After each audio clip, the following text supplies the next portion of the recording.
Sa edad ni Doña Belen, nagsimulang lumala ang kanyang kahinaan. Madali siyang kapitan ng ubo at halos hindi na nakalakad ng diretsyo. Nagsimula siyang gumamit ng tungkod, ngunit madalas ay kinakailangan pa rin ng may mag-aalalay sa kanya, lalo na kapag bumababa sa hagdan o papasok sa simbahan tuwing linggo. Dahil dito, napagpasyahan ni Lara na maghanap ng kasambahay na makatutulong, hindi lamang sa mga gawaing bahay, kundi lalo na sa pang-aalaga sa kanilang ina. Dito pumasok sa kanilang buhay si Rita, 32 taong gulang, na ipinakilala ng isa sa mga kapitbahay. Siya'y galing sa probinsya, may maamong muka at malumanay na boses. Sa unang tingin, nakakaengganyo ang kanyang kilos, mabilis kumilos, masipag at marunong makisama. Natuwa agad si Lara nang makita kung paano siyang magluto ng simpleng adobo na tila may kakaibang lasa at kung paanong maagap nitong pinunasan ng sahig nang hindi na niya ito inuutos. "Salamat po sa pagtanggap sa akin, Ma'am Lara," magalang na sabi ni Rita noong unang araw niya. "Wala yan, Rita. Ang mahalaga ay matulungan mo ang nanay ko. Mahina na siya at kailangan niya ng kasama," tugon ni Lara na may halong pag-asa. At totoo nga, sa mga unang linggo, tila naging maayos ang lahat. Lagi si Rita ang nasa tabi ni Doña Belen. Inaalalayan siya kapag uubo. Inihahanda ang mainit na tsa at sinisigurong ligtas itong nakahiga tuwing gabi. Maging si Don Marcelo ay napansin ang pagiging masipag ng babae. "Magaling ang pinili mong katulong, Hija," sambit ni Don Marcelo isang gabi habang sila'y kumakain. Tahimik pero halatang marunong sa gawaing bahay. Ngumiti lang si Lara. "Oo nga pa, sana magtagan siya dito. Malaking ginhawa para kay Mama."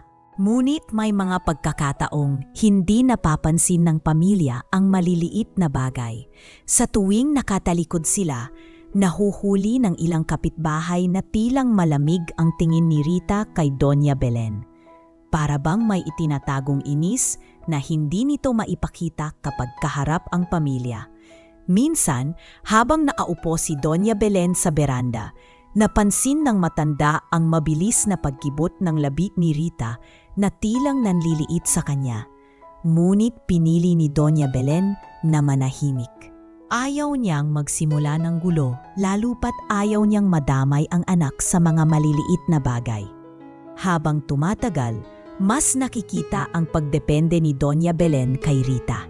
Sa bawat hakbang, siya ang taga-alalay. Sa bawat pagkain, siya ang taga-abot ng kubyertos. At sa bawat gabi, si Rita rin ang nag-aayos ng kanyang kumot. Tila ba naging bahagi na siya ng pamilya. Ngunit sa kalooban ni Doña Belen, hindi siya ganap na kampante. Minsan, ramdam, "Rita, pakikuha nga ng tubig." Mahina niyang utos isang gabi.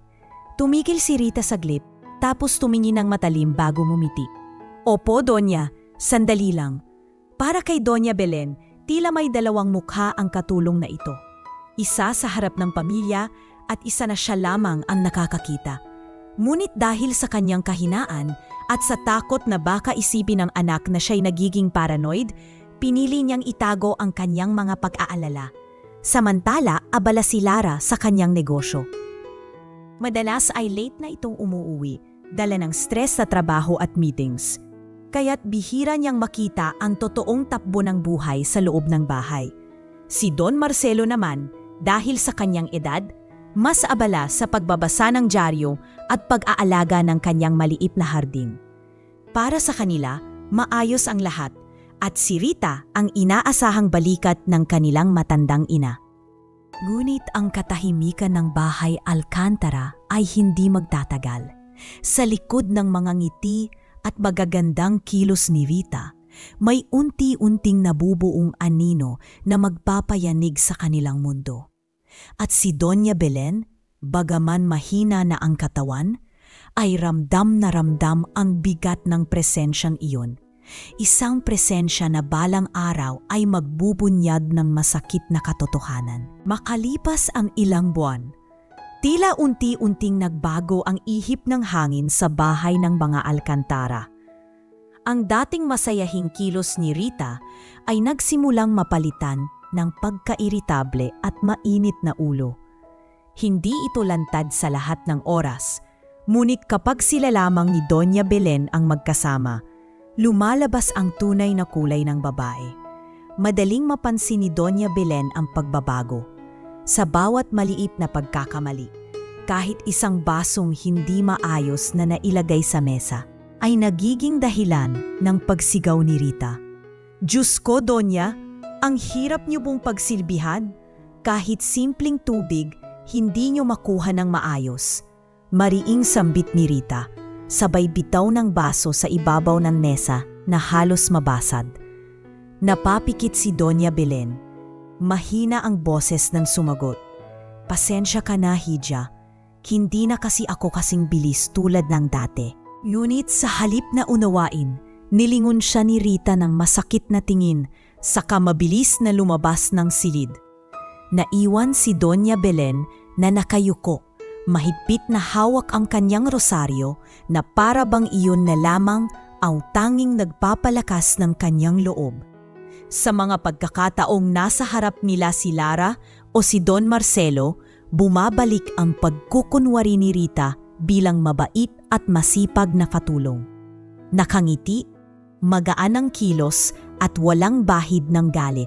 Kaya't mahirap para kay Doña Belen na magsumbong. Ang takot na baka isipin ng anak na siya'y nag-iimbento o nagiging makulit na lamang dahil sa katandaan ay mas piniling pananahimik kaysa magsimula ng gulo. Ngunit may mga pagkakataong hindi na maitatago ang katotohanan. Isang hapon, habang nagwawalis sa labas si Rita, narinig ni Manang Felicitas, 71, ang matinis na boses ng babae na tila bang nagagalit sa loob ng bahay. Isa itong kapitbahay na matagal ng kaibigan ni Doña Belen. "Diyos ko naman, Doña! Ang bagal nyo! Kung hindi nyo kaya, huwag nyo na ako utusan pa!" Sigaw ni Rita na umalingaw-ngaw hanggang labas ng bakuran. Napatigil si Manang Felicitas sa paglalakad. Nakakunot ang noo at napatingin sa bintana ng bahay. Sanay siya sa katahimikan ng tahanang iyon, kaya't kakaiba para sa kanya ang maparinig ng ganitong ingay. Agad niyang inisip na baka may hindi magandang nangyayari sa loob. Ngunit bago siya makalapit, biglang lumabas si Rita sa pintuan, dala ang isang timba ng tubig at napansin siya. "O Manang Felicitas!" Bati ni Rita na pilit pinapakalma ang boses. "Nagwawalos lang po ako at nag-aalaga kay Donya." Mumiti si Felicitas, ngunit ramdam niya ang kakaibang tensyon. "Ayos ka lang ba, Hija? Para yatang napalakas ang boses mo kanina." Mabilis na umiling si Rita. "Naku, hindi po. Nahulog lang yung baso, kaya natakot si Donya." Alam niyo naman po, mahina na siya. Hindi na kumibo si Felicitas, ngunit naduda siya. Kilala niya si Doña Belen bilang isang mapayapang babae na hindi kailanman magbubunsod ng gulo. Pinalak niyang kausapin ng matanda sa ibang araw para makatiyak. Samantala, si Lara ay nagsimulang makaramdam ng kakaiba. May ilang pagkakataon na hindi inaasahang umiiyak si Doña Belen sa gabi. Kapag tinatanong, ang sagot lamang ng ina ay, "Napagod lang ako, anak. Huwag mo na akong alalahanin." Ngunit hindi tuluyang makumbinsi si Lara. Isang gabi, habang nasa hapag sila, pinilit niyang ungkatin ang isyu. "Ma, may problema ba kayo ni Rita? Napapansin kong parang malungkot ka nitong mga nakaraang araw." Napatingin si Doña Belen kay Rita na nasa kusina at naghahanda ng sabaw. Sandaling nagtagpo ang kanilang mga mata at ramdam ni Doña Belen ang malamig na titig ng babae. Agad siyang umiwas, saka mumiti ng pilit sa anak. "Wala, Hija. Matanda na lang siguro ako. Madali na akong mapagod." Napapuntong hininga si Lara. Tila hindi kumbinsido, ngunit wala siyang sapat na dahilan upang magpanumpa. Kinagabihan, habang nagliligpit ng mesa, narinig niya si Rita na parang may reklamo. "Kung hindi lang dahil sa sweldo rito, matagal ko nang iniwan tong bahay na to. Ang hirap-hirap alagaan ng matanda, parang wala ng pag-alsa. Napahinto si Lara sa paglapit sa kusina.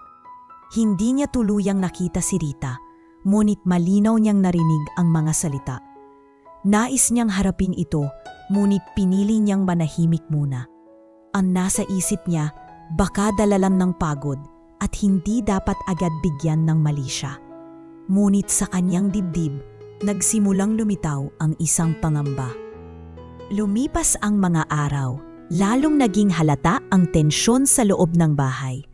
Sa tuwing sila lamang ni Doña Belen at Rita, unti-unting natututo ang matanda na maging tahimik na lamang.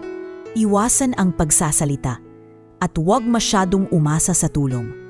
Ngunit kahit anong iwas niya, hindi maikakaila na dumadampi sa kanyang damdamin ang bawat salitang pabalang, bawat titig na malamig, at bawat puntong hininga ng pagkayamot mula kay Rita. At si Lara, bagaman nakakadama na ng duda, ay pinipiling magbulag-bulagan muna. Wala pa siyang hawak na ebidensya. At sa mata ng iba, normal ang lahat. Ngunit hindi niya alam, ang kanyang pananahimik ay magiging sanhi ng mas matinding unos na paparating. Isang unos na magpapatunay na hindi lahat ng ngiti ay tanda ng kabutihan. Mabilis ang paglipas ng mga araw, ngunit hindi ang bigat na dinadala ni Doña Belen. Sa kanyang paya at nanginginig na katawan, unti-unti nang lumilitaw ang mga pasa sa kanyang mga braso at binti. Kapag tinatanong siya ni Lara, lagi na lamang siyang may parehong sagot. Nadapa lang ako, hiha. Alam mo namang mahina na ang tuhod ko. Ang sagot ng matanda habang pilit nang umingiti. Minsan, nakita ni Lara ang pasa sa may braso ng ina, kulay ube at halatang sariwa pa. Umunot ang kanyang noo. Ma, hindi pwedeng palaging nadadapa ka. Hindi na normal to. May banggaan ba na nangyari? Agad na umiwas ng tingin si Doña Belen. Wala, anak. Siguro nga mahina na ang balat ko. Konting tama lang, nangingitin na. Huwag mo na sanang alalahanin. Pero sa kaloob-looban niya, ramdam ni Doña Belen na hindi lang siya simpleng nadadapa. Bawat hawak ni Rita ay may bigat. Bawat alalay ay tila may diin na sobra at bawat pagbuhat o pagtulak ay may kasamang iritasyon. Hindi siya makapagsalita sapagkat ang kinatatakutan niya ay baka isipin ng kanyang anak na siya'y nagiging mapaghinala lamang. Samantala, ang mga kapitbahay ay nagsimulang makapansin ng pagbabago kay Rita. Si Manang Felicitas, na madalas dumaan sa harap ng bahay, ay laging nakikita itong nakasimangot. Kapag tinatawag siya ng ibang kapitbahay para kumustahin, madalas ay iritado ang tono ng kanyang boses. Bakit laging mainit ang ulo ng katulong ng Alcantara? Bulungan ng 2 ginang sa tapat ng tindahan. Hindi katulad noong unang mga linggo, masayahin pa siya noon. Ngayon parang palaging galit. Dahil kilala sa barangay si Doña Belen bilang mabait at mapagpakumbaba, hindi maiwasan ng mga tao na magtaka kung bakit tila hindi natutugunan ng kanyang kasambahay ang parehong kabaitan. Ngunit dahil walang nakikitang konkretong dahilan, nananatili lamang silang nagbubuluman sa likod. Sa loob ng bahay, lalong lumalim ang kalungkutan ni Doña Belen. Madalas siyang magsara ng pinto sa kanyang kwarto at umiiyak ng mag-isa. Sa kanyang pagluha, paulit-ulit na tanong ang pumapasok sa kanyang isipan. Bakit ako pinapahirapan? Ano bang kasalanan ko sa kanya? Hindi ba sapat na ako'y matanda na at mahina? Isang gabi, nakatulala siya sa lumang larawan ng kanyang asawa na matagal nang pumanaw. Hinaplos niya ang frame at ibinulong. Antonio, kung andito ka pa, hindi ko mararanasan ang ganitong sakit. Ramdam niya ang matinding pag-iisa. Habang iyon ang nararamdaman ng matanda, mas nagiging tensyonado ang samahan sa bahay Alcantara. Si Don Marcelo, bagaman abala sa kanyang hardin at pagbabasa, napapansin na rin ang pananahimik ng asawa. Madalas niyang marinig ang marahang pag-iyak mula sa kwarto ni Doña Belen, ngunit hindi niya matukoy kung ano ang pinagmumulan nito. Isang hapon, napansin niyang nagmamadaling lumabas ng bahay si Rita, dala ang isang supot ng basura. Ang mukha nito'y seryoso. Nakakunot ang noo at parang may inis na hindi nito kayang itago. Sa kanyang isip, naitanong ni Don Marcelo, bakit kaya laging ganyan ang ekspresyon niya? Hindi ba't dapat masaya siyang may trabaho at may tirahan? Kinagabihan, habang nagkakape sa kusina, lumapit si Lara kay Don Marcelo. Napapansin mo ba si Mama nitong mga huling linggo? Laging malungkot, tapos ang dami niyang pasa. Tumingin si Don Marcelo sa kanyang anak, may kaba sa mata. Oo, Hija, napapansin ko rin, pero ayaw niyang magsalita. Lagi na lang niyang sinasabing nadadapa siya. Hindi ko alam kung totoo o may iba pang dahilan. Napabuntong hininga si Lara.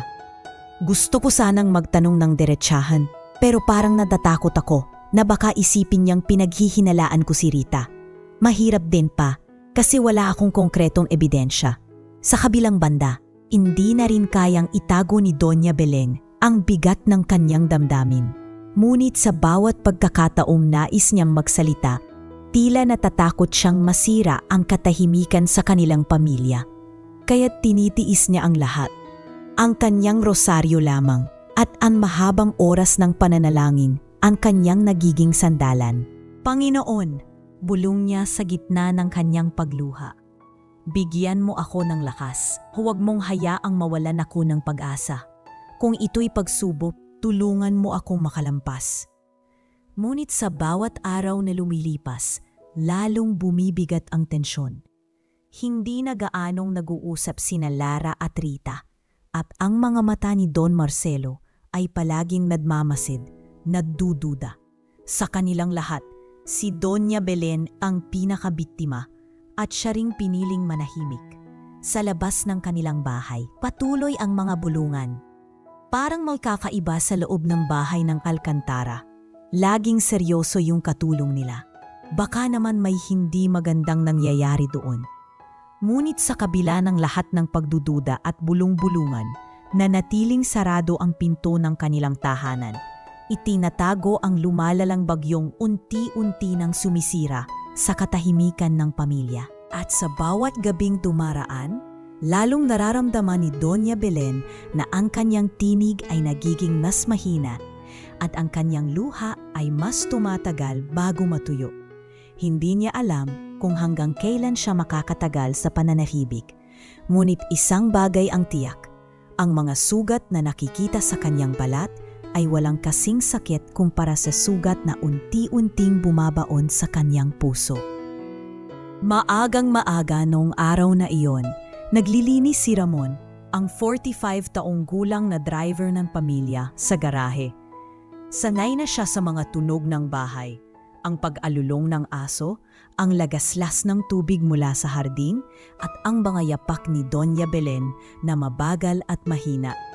Ngunit ng umagang iyon, may kakaibang umalingangaw sa loob ng bahay. Ang hirap-hirap mo naman, ilang beses ko bang uulitin? Sigaw ng isang boses na puno ng galit. Agad na nagtigil si Ramon. Hindi niya nakailangang manghula kung kaninong boses iyon, si Rita. Mabilis siyang pumasok sa loob at nang makarating sa itaas, nasaksihan niya ang tanawing hindi niya malilimutan. Si Rita, hawak-hawak ang braso ni Doña Belen nang madiin, halos pinipiga. Namumula na ang balat ng matanda at nakangiwi ito sa sakit. Aray, tama na Rita, masakit na. Halos pabulong na iyak ni Doña Belen habang nakatingala, nangingilid ang mga luha. Hindi na napigilan ni Ramon ang sarili. Rita, ano ba yan? Sigaw niya habang mabilis na lumapit. Bipiwan mo si Doña Belen. Agad na kumala si Rita, sabay tingin ng masama kay Ramon. Nakikialam ka na rin? Hindi mo alam ang nangyari, Ramon? Hindi ko kailangang malaman ang lahat. Nakita ko ang ginawa mo. Matapang na sagot ni Ramon. Galit ang boses. Kung may problema ka, Hindi mo dapat idaan sa pananakit sa matanda. Natawa ng mapait si Rita. Sabay lapit kay Ramon at bulong na halos siya lang ang makarinig. Kung ako sa'yo, manahimik ka. Isa lang ang salita ko kay Ma'am Lara. Mawawalan ka ng trabaho. May pamilya ka, hindi ba? Paano kung mawalan ka ng kita? Sigurado akong ayaw mong makita ang mga anak mong magutom. Natigilan si Ramon. Totoo ang sinabi ni Rita. May 3 siyang anak na umaasa sa anyang sweldo. At si Mrs. niya'y walang permanenteng trabaho. Napakuyom siya ng kamao, nanginginig sa galit. Ngunit pinili niyang umatras muna. Bantayan ka ng Diyos, Rita. Mariin niyang sambik bago siya lumabas ng silid. Naiwan si Doña Belen na nakaupo, hawak-hawak ang namumulang braso. Tumingin siya kay Ramon bago ito tuluyang lumabas, ngunit hindi na siya nakapagsalita. Ang kanyang mga mata lamang ang nagsasalita ng pakiusap. Isang tahimik na hiling na sanay dumating ang araw ng kanyang paglaya mula sa pang-aabuso. Samantala, si Lara ay lalong lumubog sa trabaho. Sa dami ng meetings, papeles at kliyente, halos hindi na niya nagagawang umuwi ng maaga. Kapag dumadating siya, natutulog na ang kanyang ina. At ang tanging nakikita ay ang maayos na pagkakahanda ng hapunan at malinis na bahay. Ebidensyang si Rita ay tila gumaganap ng maayos sa kanyang tungkulin. Salamat Rita, madalas niyang sinasabi kapag dumadating. Malaking ginhawa ka sa pamilya. Mumiti lang si Rita sa harap ni Lara. Magalang na sagot, wala po yun ma'am. Ginagawa ko lang ang tungkulin ko. Ngunit sa oras na lumingon si Lara at maglakad papunta sa kanyang silid, bumabalik ang matalim na titig at malamig na aura ng babae. Si Ramon naman, kahit gustong magsumbong, ay natali sa banta ni Rita. Pinag-iisipan niya kung paano makakahanap ng tamang oras upang mailahad ang lahat kay Lara. Ngunit tuwing tinitingnan niya ang mukha ng kanyang mga anak sa larawan sa wallet, naguguluhan siya. Kung mawalan ako ng trabaho, paano na sila? Kaya't pinili niyang manahimik muna kahit masakit. Sa bawat araw na lumilipas, mas ramdam niya ang bigat ng kanyang konsensya. Lalong lumakas ang loob ni Rita. Dahil walang aksyon mula kay Ramon o kay Lara, nagiging mas mapangahas siya. Hindi na lamang salita o pagkuyom ng braso ang ginagawa niya kay Doña Belen. Minsan, sinasadya niyang iwan itong mag-isa sa sala ng matagal. Kahit alam niyang kailangan ng alalay ang matanda para makabalik sa kwarto. Minsan namay, hindi siya agad nagbibigay ng gamot. Pinapaghintay muna si Doña Belen hanggang manginig ito sa ubo.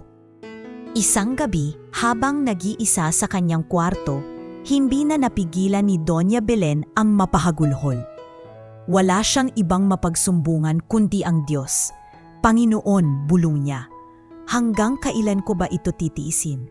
Sana bigyan niyo ako ng lakas para makayanan ko pa.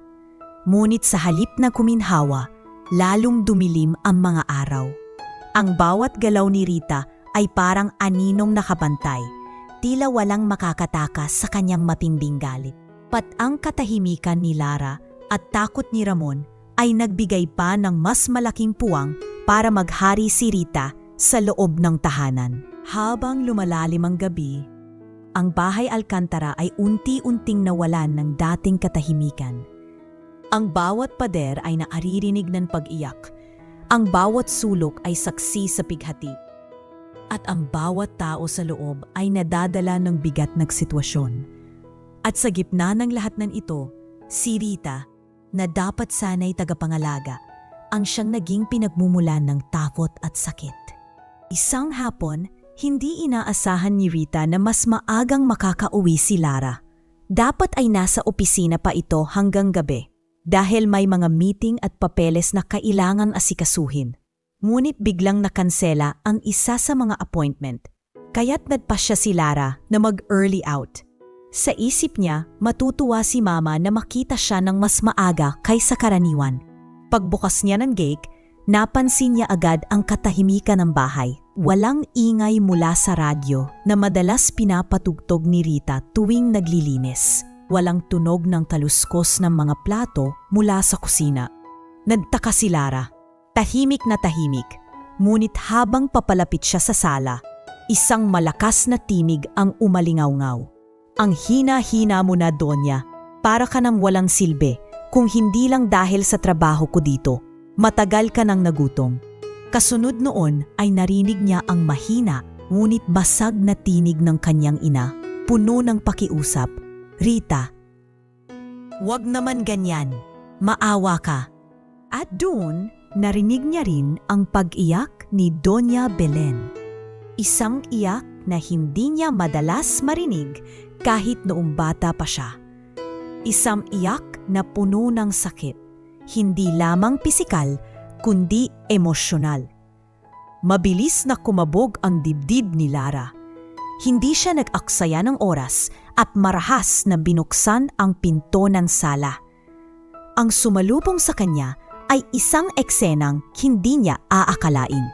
Si Rita, hawak ang tungkod ng kanyang ina at sa isang idlap ay itinulak iyon. Dahilan upang bumagsak si Doña Belen sa sahig. Ang matanda ay napasigaw sa sakit habang nagpilit na bumangon. "Aray! Diyos ko!" Umiiyak na sambit ni Doña Belen. Nanginginig ang boses. Nanlaki ang mga mata ni Lara. "Rita!" Malakas niyang sigaw na halos yumanig sa buong bahay. Natigilan si Rita. Natapon ang tungkod mula sa kanyang kamay at mabilis na nagkunwaring ayuda kay Doña Belen.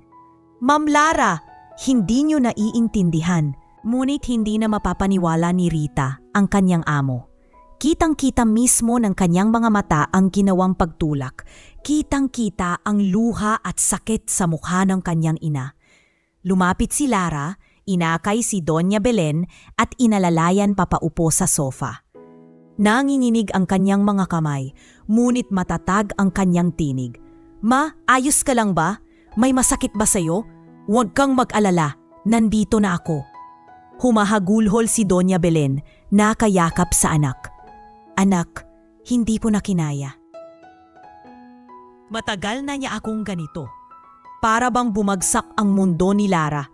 Ang lahat ng kanyang pinagdududahan nitong mga nakaraang buwan ay tuluyang nakumpirma. Ang mga pasang ipinagtatago ng kanyang ina, ang mga malulungkot na gabi, ang mga pag-iwas sa tanong, lahat ay dahil sa pang-aabuso ni Rita. Kumarap siya kay Rita, matalim ang tingin. "Wala kang karapatang gawin ito sa nanay ko. Pinagkatiwalaan ka namin, inalagaan ka namin dito, tapos ganito ang isusukli mo." Napalunok si Rita, halatang nawawala sa sariling lakas. "Ma'am, mali ang iniisip niyo. Lahat ng ginagawa ko para kay Donya rin. Minsan kasi matigas ang ulo niya kaya..." "Tumigil ka," putol ni Lara. Nanginginig ang boses sa galit. "Wala kang karapatang saktan siya. Kahit paano ang sabihin mo, hindi ko na palalagpasin to." Habang iyon ay nagaganap, lumabas mula sa kusina si Ramon, nagulat sa eksena. "Ma'am Lara, halos hindi siya makapagsalita. Ngunit malinaw ang nakita niyang takot at galit sa paligid." "Ramon," malamig na utos ni Lara, "tawagin mo ang barangay tanod, ngayon na. Wag mong hayaang makalabas si Rita sa bahay na to bago dumating ang mga tao." Nagkibit balikat si Rita, halatang desperado. "Ma'am Lara, pakiusap, mawawalan ako ng trabaho. May pamilya din akong binubuhay. Huwag niyo akong ipahiya." Pumayo si Lara, tinig na puno ng poot. "Pumili ka, Rita. Ang aminin mo ang ginawa mo at humarap sa kaparusahan o mas lumala pa ang kahihiyan mo sa buong barangay. Hindi lang ako ang nakakita. Narinig ko lahat. Wala ka ng kawala." Hindi na nakasagot si Rita. Ang kanyang mga mata ay nag-ikot-ikot na parang hinahanap ng paraan para makatakas. Ngunit ang bigat ng katotohanang nabunyag na ay hindi na niya kayang itanggi. Samantala, si Doña Belen ay natasandal sa anyap anak. Patuloy na uniiyak. "Salamat anak, sa wakas nakita mo rin. Hindi ko na alam kung hanggang kailan ko pa kakayanin kung hindi ka dumating. Hinaplos ni Lara ang buhok ng kanyang ina, pinipigil ang sariling luha. Ma, simula ngayon, hindi na kita hahayaang mapahamak. Hinding-hindi na. At sa mga salitang iyon, doon nagsimula ang pagbagsak ng mundo ni Rita. Ang maskara ng kanyang pagkukunwari ay tuluyan ng nabunot at ang liwanag ng katotohanan ay bumukas sa loob ng bahay Alcantara. Ang pag-ikot ng kapalaran ay nagsimula na at wala na siyang ligtas mula sa bigat ng kanyang kasalanan. Mainit pa rin ang hangin ng tensyon sa loob ng sala ng mga Alcantara. Nakasandan si Doña Belen sa sofa, nanginginig pa rin ang mga kamay at paminsan-minsang napapahikbi habang mahigpit ang kapit kay Lara. Samantala, nakatayo sa gitna si Rita. Halatang kinakabahan, ngunit pilik pa ring matapang ang tindig. Sabihin mo sa akin, Rita, madiin ang tinig ni Lara, diretsyong nakatingin sa kanya. Bakit mo ito ginagawa sa nanay ko? Ano ang kasalanan niya sa'yo para tratuhin mo siya ng ganito? Naggibit balikat si Rita, mabilis na nag-isip ng detensa. Ma'am, hindi niyo naiintindihan. Nadulas lang po si Donya kanina. Gusto ko nga siyang alalayan pero hindi po na naabutan. Kung nakita niyo lang mula sa simula, maiintindihan niyo ako. Pilit niyang pinakalma ang boses, ngunit halata sa anyang mga mata ang pagkakaranta. Umiling si Lara, mas lalong tumalim ang tingin. Huwag mo akong gawing tanga. Narinig ko ang mga salita mo bago hubuksan ang pinto. Narinig ko kung paanong nilait mo siya. At nakita ko mismo kung paano mo itinulak ang tungkod na dahilan ng pagkakadapa niya. Hindi totoo yan, sigaw bigla ni Rita.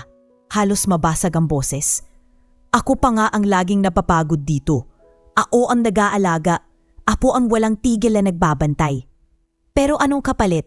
Paninisi? Palaging ako ang masama? Ma'am, kayo ang hindi nakakaintindi. Ako ang biktima dito, hindi si Donya. Napatigil si Lara, napailing sa narinig.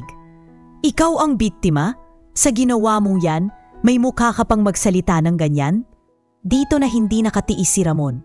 Kanina pa siya nasa gilid, nakikinig, ngunit ramdam niya ang bigat sa kanyang dibdib. Sa wakas ay naglakas loob siya. Lumapit siya at diretsyong tumayo sa harap ni Lara.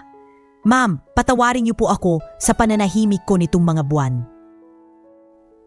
Pero panahon na para magsabi ako ng totoo. Nagulat si Lara, lumingon sa kanya. Ano ang ibig mong sabihin, Ramon?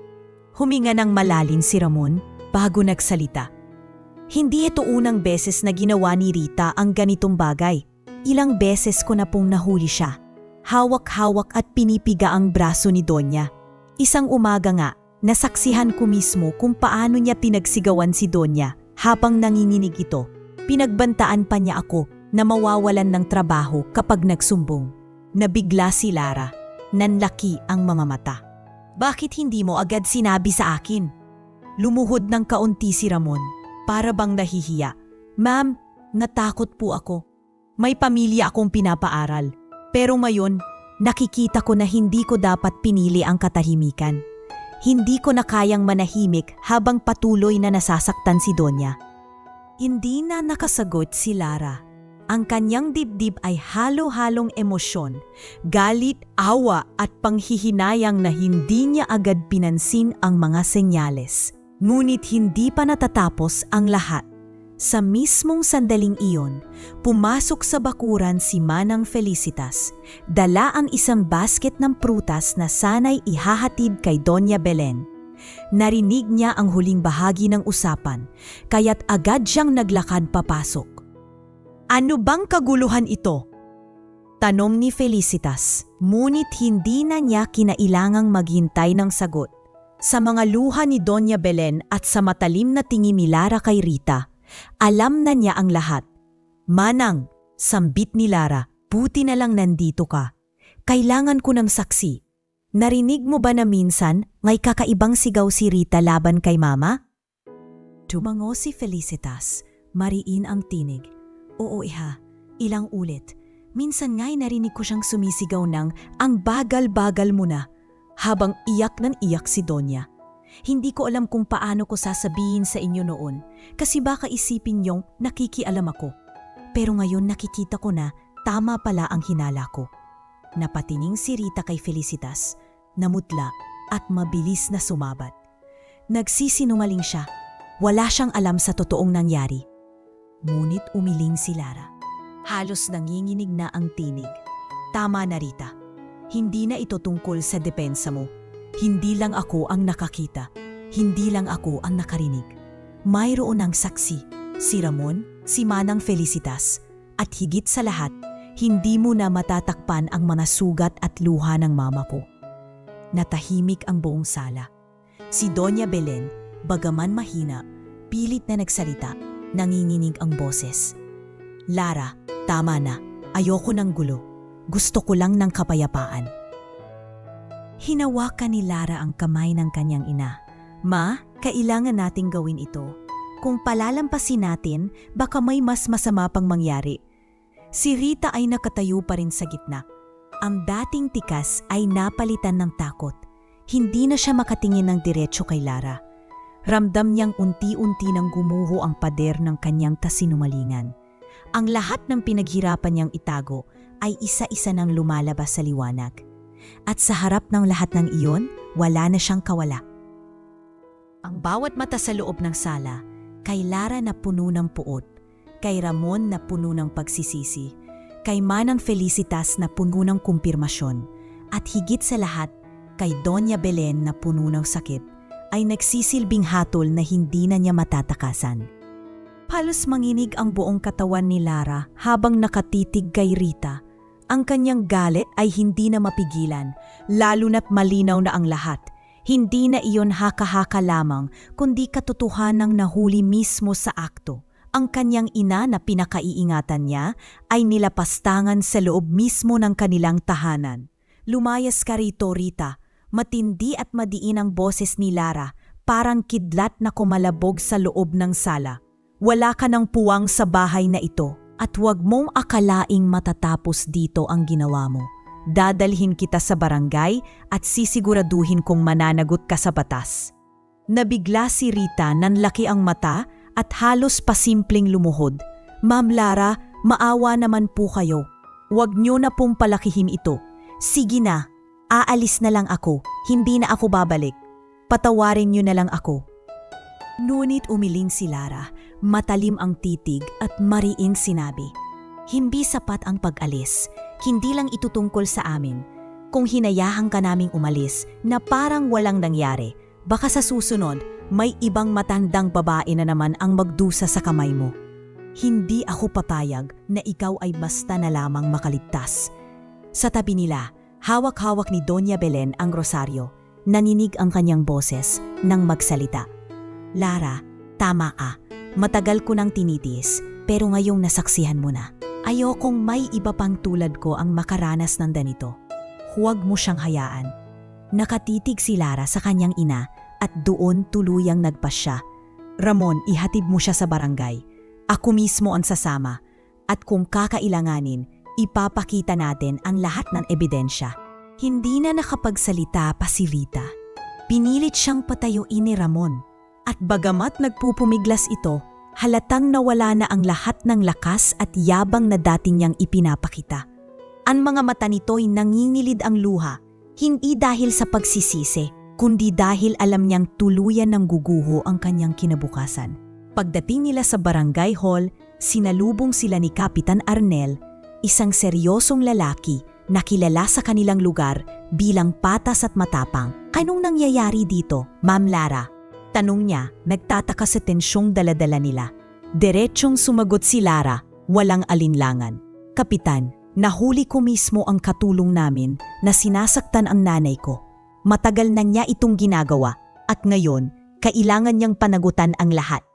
Tinapunan ni Kapitan ng tingin si Rita. Totoo ba ito? Mabilis na umiling si Rita, pilit na umiiyak. Hindi pukap, lahat sila nagsasabwatan laban sa akin. Ako ang laging nagsasakripisyo.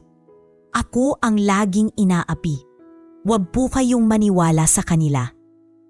Ngunit bago pa makapagsalita si Lara, si Ramon na ang sumingit. Kapitan, Ilang beses ko na pong nakita at narinig ang ginagawa niya kay Doña Belen. Natakot lang akong magsumbong dahil tinakot niya ako na mawawalan ako ng trabaho. Pero ngayon, handa na akong tumestigo. Sumang-ayon si Manang Felitisats na dumating din upang suportahan sila. Kap, ilang ulit ko nang narinig ang pagsigaw niya laban kay Donya. Alam kong hindi nagsisinungaling si Lara at Ramon. Sa harap ng mga salita ng iba, halos madudurog si Rita. Mga sinungaling kayo, lahat tayo nagsasabuatan para pabagsakin ako. Ngunit sa gitna ng kaguluhan, nagsalita si Doña Belen, mahina ngunit malinaw. Pinilit ang kanyang boses kahit nanginginig. Kapitan, matanda na ako at mahina. Kung ako na lang sana, baka pinili ko na lang ang pananahimik. Pero hindi lang ito tungkol sa akin. Maraming katulad ko, matatanda, mahihina, walang laban, na inaabuso ng dapat sanay nag-aalaga. Huwag niyong hayaang makaligtas ang taong ito. Hindi na ako bumabata. Gusto ko bago ako mawala, makita kong may katarungan. Natahimik ang lahat. Ang mga salita ng isang 84 taong gulang na babae ay dumiretso sa puso ng bawat nakikinig. Kahit si Kapitan Arnel ay napabuntong hininga at tumango. Donya, may katarungan kayo. Sisiguraduhin namin iyon. Habang iniimbestigahan ang kaso, lumabas pa ang mga nakaraang record ni Rita. Ayon sa tala ng pulisya sa kanyang probinsya, dati na siyang inireklamo ng pananakit sa isang matandang inaalagaan. Ngunit bago pa man makulong, nakatakas siya at lumuwas sa Maynila. Dahil dito, lalong tumibay ang kaso laban sa kanya. Kapitan, bulalas ni Lara. Halos maminig sa galit. Kung alam ko lang na may ganito siyang record, hindi ko sana siya tinanggap kahit kailan. Sumagot si Kapitan Arnel. Iyan ang problema. Maraming ganyang nakakalusot, pero ngayong lumabas na ang katotohanan, wala na siyang kawala. Naging mabilis ang pagproseso ng reklamo. Ang mga pasa at sugat ni Doña Belen ay dokumentado at may mga saksi pa na handang tumestigo. Sa harap ng lahat ng ebidensya, lalo pang bumagsak si Rita. Ang dating kayabangan ay napalitan ng pagkakabaon sa kahihiyan at takot. Hindi pwedeng ganito, bulong ni Rita habang nanginginig sa silya. Akala ko makakatatas ako. Ngunit ang kanyang mga salita ay natabunan ng katotohanan. Ang kanyang mundo na itinayo sa panlilinglang at pang-aabuso ay gumuho sa harap ng liwanag ng hustisya. At sa sandaling iyon, si Lara ay nakahinga ng maluwag, mahigpit na hawak ang kamay ng kanyang ina. Matapos na. Simula ngayon, wala ka nang dapat katakutan. Sa kauna-unahang pagkakataon, ngumiti si Doña Belen nang may kaunting kapayapaan sa kanyang mga mata. Ang kanyang kahinaan ay hindi naging hadlang upang marinig ang kanyang tinig, at ang kanyang tinig ay naging simula ng pagbagsak ng isang mapang-abusong tao. Kinabukasan, matapos ang mainit na usapan sa barangay, hindi na nag-aksaya ng oras si Lara. Kaagad niyang kinausap ang kanilang abogado na si Attorney Maris Cruz, isa kilalang abogada sa lungsod na may reputasyong ipinagtatanggol ang mga inapi. Dumating si Attorney Cruz sa bahay ng mga Alcantara upang personal na makausap ang pamilya. Nang dumating ito, nakaupo si Doña Belen sa sofa, nakabalot ng kumot, hawak ang rosaryo. Si Lara naman ay nakatayo sa likod ng kanyang ina, puno ng determinasyon. Ma'am Lara, panimula ni Attorney Cruz, narinig ko na ang buong pangyayari. Sa dami ng ebidensya at mga saksi, napakalakas ng kaso ninyo laban kay Rita. Ang payo ko, magsampa tayo ng kaso para matiyak na hindi na siya makakapinsala sa iba. Napakuyom ng kamao si Lara. Hindi ko nahahayaang makalusot siya, attorney. Ginawa niyang impyerno ang buhay ng mama ko. Dapat siyang managot. Ngumiti ng marahan si Attorney Cruz. Seryoso ang tono. Tama ang desisyon mo. At hindi lang ito para sa pamilya ninyo, undi para rin sa ibang matatanda at pamilya na baka maging biktima niya sa hinaharap. Sa mismong araw ding iyon, naghanda sila ng mga dokumento. Ipinakita ni Ramon ang kanyang sinumpaang salaysay. Ganon din si Manang Felicitas na handang gumarap kahit sa korte. At higit sa lahat, pinayagan na rin ni Doña Belen kahit mahina na magsumite ng pahayag. Kung ito na lang ang paraan para marinig ang tinig ng katulad kong matanda, gagawin ko. Mahina ngunit matatag na sabi ni Doña Belen. Habang gumugulong ang proseso, unti-unti namang kumalat ang balita. Dahil kilala ang pamilya Alcantara sa kanilang komunidad, mabilis itong nakarating sa lokal na media. Isang reporter mula sa radyo ang dumating sa barangay hall kinabukasan upang makapanayam si Kapitan Arnel. Kapitan, totoo po ba na ang katulong ng mga Alcantara ay nahuling nananakit sa matandang ina nila? Tanong ng reporter. Diretsyong tumango si Kapitan. Totoo, hindi lamang isang beses, kundi pa ulit-ulit na ginawa. At ngayon may kasong isinampana laban sa kanya. Mabilis na lumaganap ang balita. Sa bawat kanto ng barangay, pinag-uusapan ang pangalan ni Rita. Ang dati simpleng kasambahay na halos walang nakakaalala ay biglang naging sentro ng usapan. Siya pala yung madalas nakasimamot sa daan, komento ng isang ginang sa tindahan. Aba, hindi ko akalaing ganun pala ang ugali. Kawawa naman si Doña Belen. Dagdag pa ng isa, dapat lang sa kanya ang makulong, walang puso. At sa bawat usapan, lalo pang nababaon sa kahihiyan si Rita. Hindi na siya makalabas nang hindi sinusundan ng mga matang puno ng galit at panlalait. Minsan, habang naglalakad siya papunta sa kanyang pansamantalang tinutuluyan, may mga kabataang nagbato ng papel sa kanya at sumigaw.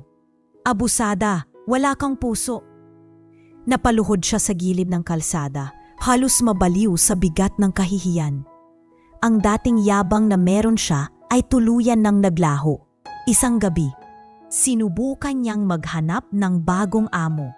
Pumunta siya sa isang kakilala sa kabilang barangay at nagtanong kung may pamilyang nangangailangan ng kasambahay. Ngunit ang sagot na narinig niya ay lalong dumurog sa kanya.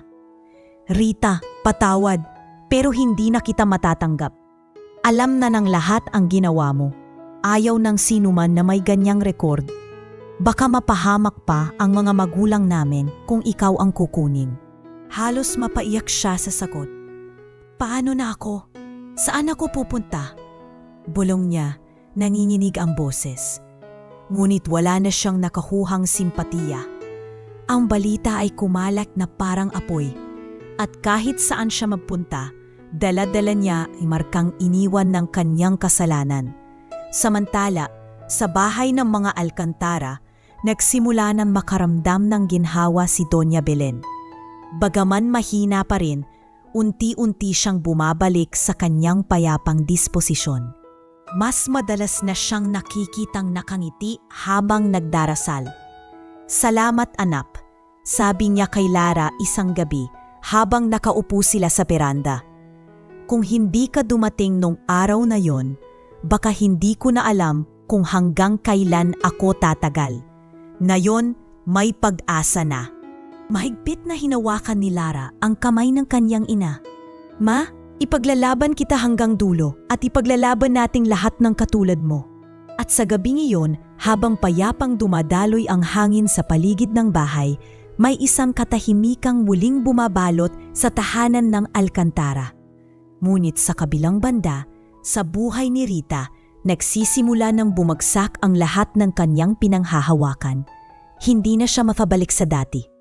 Ang mundo niya ay tuluyan ng gumuho at bawat araw ay parang isang pader na patuloy na bumabagsak sa kanya. Walang sino man ang gustong sumalo. Dumating ang araw ng paglilitis.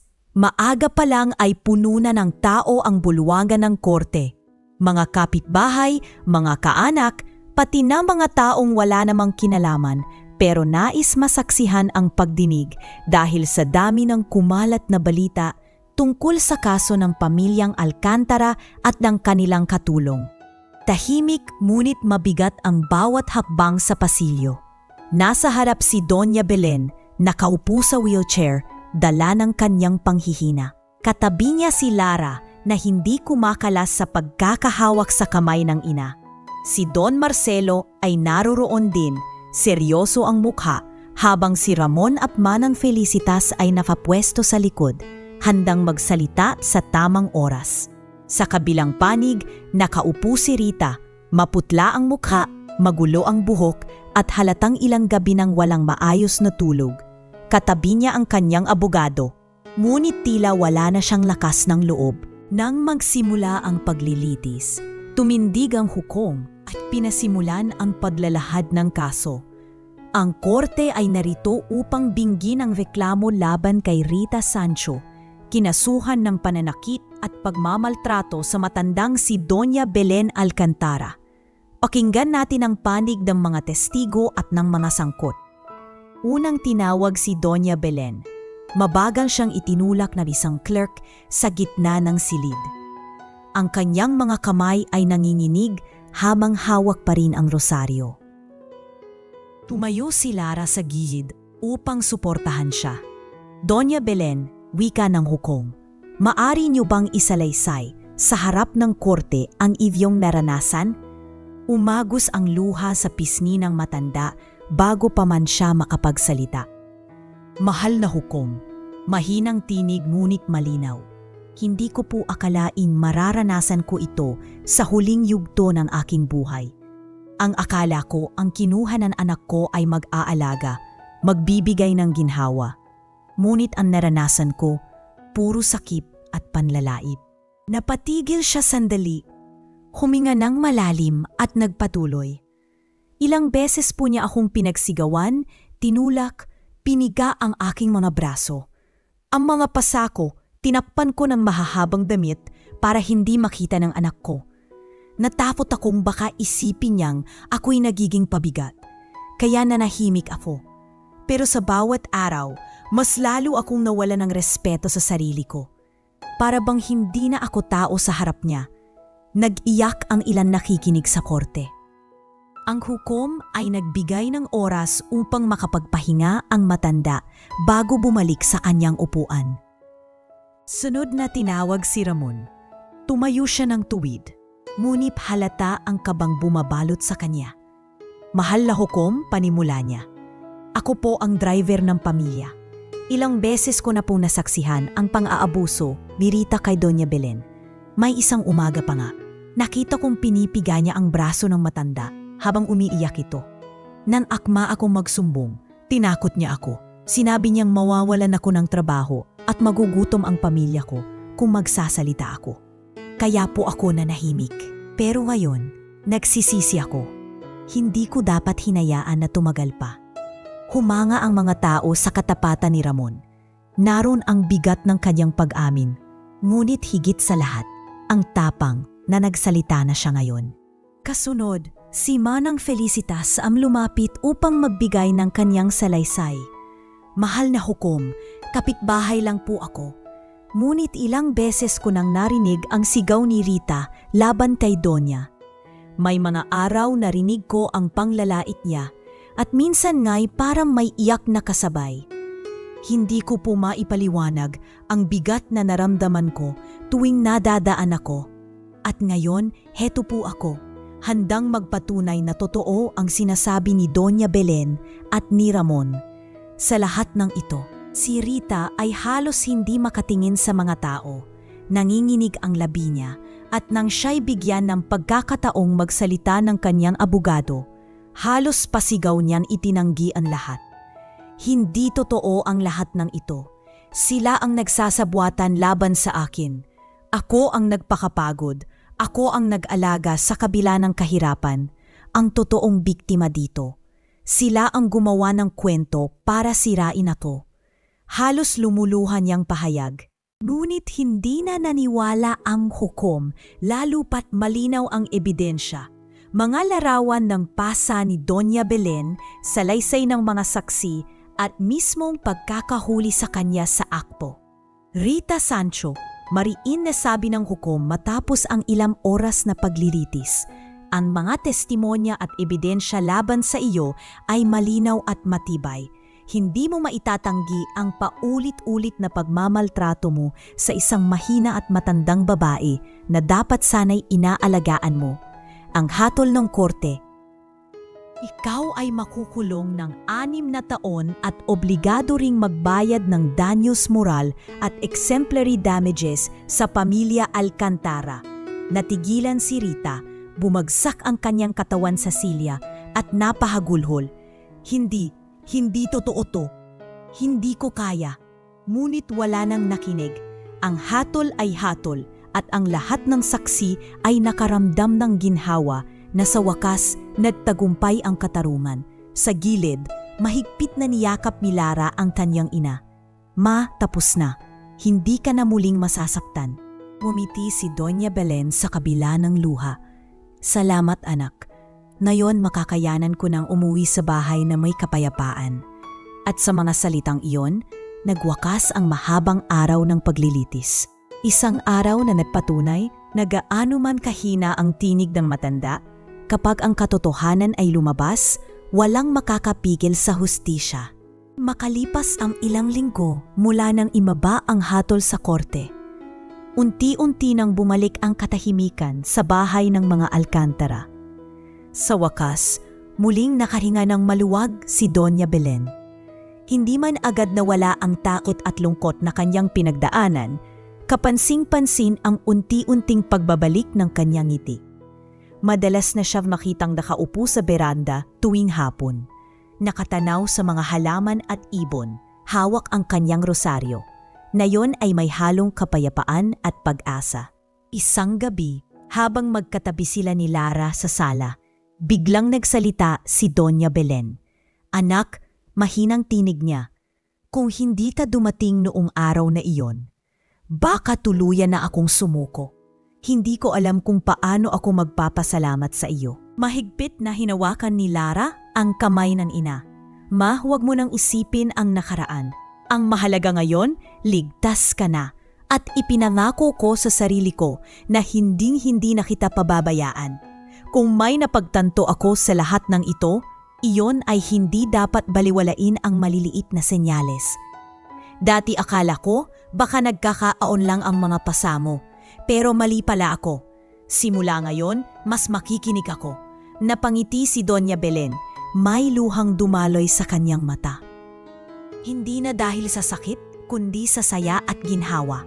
Salamat Lara, ang tanging hiling ko lang ay makita na may natutunanan tayong lahat mula rito. Hindi lang para sa atin, kundi para rin sa ibang matatanda na tulad ko. Sana wag nang mangyari sa kanila ang nangyari sa akin. Samantala, sa barangay, ang kaso ni Rita ay patuloy na pinag-uusapan. Naging aral ito sa buong komunidad. Ang mga tao ay nagising sa katotohanang may mga matatanda na madalas na abuso at hindi na isasalaysay ang kanilang hinanakit. Sa isang pagpupulong, nagsalita mismo si Kapitan Arnel. Mga kababayan, panimula niya, nakita natin kung paano inapi si Doña Belen sa sarili niyang tahanan. Mabuti na lamang at lumabas ang katotohanan. Naway magsilbi itong paalala sa lahat. Ang ating mga matatanda ay hindi pabigat. Sila ang ugat ng ating pagkatao. Kung hindi natin sila igagalang, paano pa nating maipagmamalaki ang ating pamilya? Tumango ang mga tao at mula noon ay naging mas mapanuri sila sa kilos ng bawat isa. Ang mga kapitbahay mas naging malapit kay Doña Belen at madalas ay dinabelhan siya ng prutas, ulam o simpleng kumustahan tuwing hapon. Habang tumitibay ang samahan ng komunidad, kabaligtaran naman ang nangyari kay Rita. Sa loob ng kulungan, wala ni isang dumalaw sa kanya. Ang kanyang sariling pamilya na inaasahan niyang susuporta ay lumayo. Ang kanyang mga kapatid at magulang sa probinsya, nang malaman ang kanyang kasalanan, ay nagdesisyong putulin ang ugnayan sa kanya. Isang araw, habang nakaupo siya sa sulok ng selda, kausap ang kapwa preso. Hindi niya napigilang mapahagulhol. Kung alam ko lang, kung hindi ko lang hinayaan ang galit ko, sana hindi ako nauwi dito. Iniwan na nila ako. Wala na akong pamilya. Wala na akong maaasahan. Ngunit alam niyang huli na ang lahat. Anumang pagsisisi ay hindi na makakabura sa mga sugat na kanyang iniwan. Hindi lang sa balat ni Doña Belen, kundi pati sa damdamin ng buong pamilya Alcantara. Minsan, sinusubukan niyang magsulat ng liham para humingi ng tawad, ngunit sa bawat pagtatangka, napupuno ng luha ang kanyang mga mata. Hindi na rin niya alam kung may magpapatawad pa sa kanya. Ang dating pangarap na mapapagpatuloy bilang kasambahay ay nawala at ang tanging natitira sa kanya ay ang anino ng kanyang kasalanan. Samantala, si Lara ay mas naging aktibo sa advokasya. Kinuha niya ang pagkakataon upang magsimula ng maliit na programa sa kanilang barangay para sa kaligtasan at kalusugan ng mga matatanda.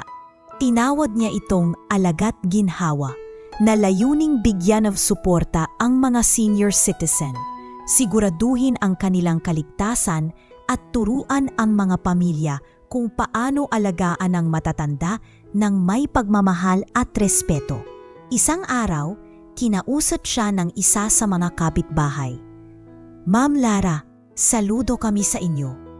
Kung hindi dahil sa inyo at sa tapang ng nanay niyo, baka hindi namin namalayan na may ganitong pang-aabuso sa paligid natin." Mumiti si Lara, pinagmamasdan ang kanyang ina na nakangiting nakikipag-usap sa mga kapitbahay. "Hindi lang ito tungkol sa amin," sagot niya. "Ito ay tungkol sa lahat ng matatanda na dapat ituring na yaman, hindi pabigat." At doon, natapos ang kwento ng isang mapait na karanasan na nagbigay ng mahalagang aral. Ang pananakit, gaano man kaliit, ay may kapalit. Maaari itong magtago sa katahimikan, ngunit sa tamang oras, lilitaw ang katotohanan at hindi maikakaila ang hustisya. Para kay Rita, ito ang katapusan ng kanyang kalayaan.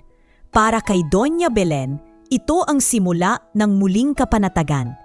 Para kay Lara, ito ay isang pangakong hindi na muling hahayaang ipagwalang bahala ang maliliit na senyales ng sakit. At para sa buong barangay, ito'y isang pahalala na ang paggalang at pag-aaruga sa matatanda ay hindi dapat maging opsyon, kundi tungkulin. Sa huli, nanatiling malinaw ang aral. Ang anumang uri ng pananakit, pisikal man o emosyonal, ay may kapalit na hindi matatakasan.